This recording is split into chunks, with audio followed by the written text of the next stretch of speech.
فلينظر الإنسان مما خلق.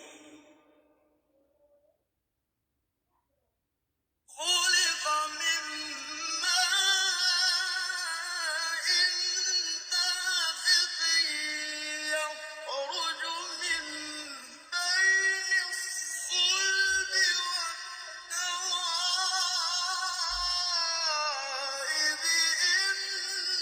إنه على وجهه لقادر. يوم تبلى السرائر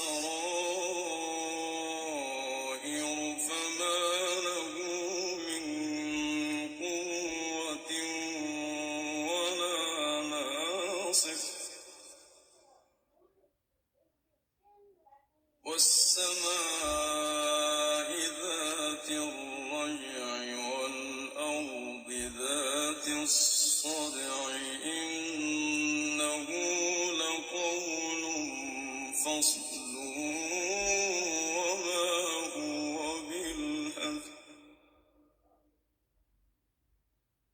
إنهم يكيدون كيدا